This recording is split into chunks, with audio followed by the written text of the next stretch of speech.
بسم الله الرحمن الرحیم. السلام علیکم. زه یم ستاسو کوربه ثناء الله او تاسو ګورئ پښتو 302.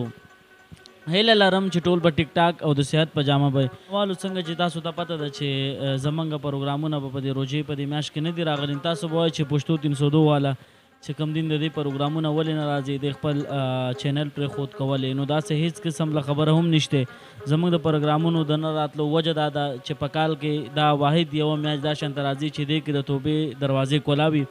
نو موږ په دې کې لکه زموږ خپل ذهن او زموږ ضمیر موږ ته دا وایي چې انشاءالله تعالی په دې روژه کې چې کوم دی نو موږ به خپل خدای د ځان نه رضا کوو، ولې چې موږ ډېر زیات ګناهګار یو او دا چې کوم دا داسې میاشت ده چې دې کې الله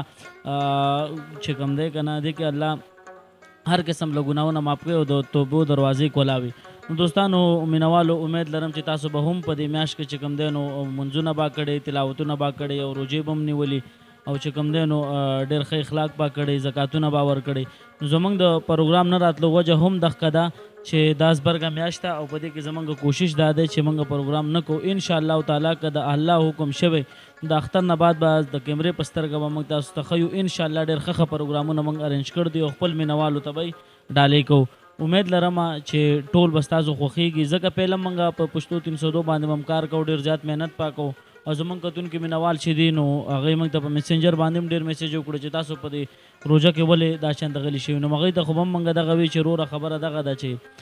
انشاءالله په روژه کې چې کوم دی نو زموږ داسې څه قسم له اراده نشته د پروګرام حوالې سره، ولې چې دا یو ډېره زبرګه میاشت ده، په کال 1200 میاشتو کې واحد یوه میاشت راځي. نو په دې کې به موږ کوشش کوو چې خپل الله رب العزت د ځان نه رضا کړو او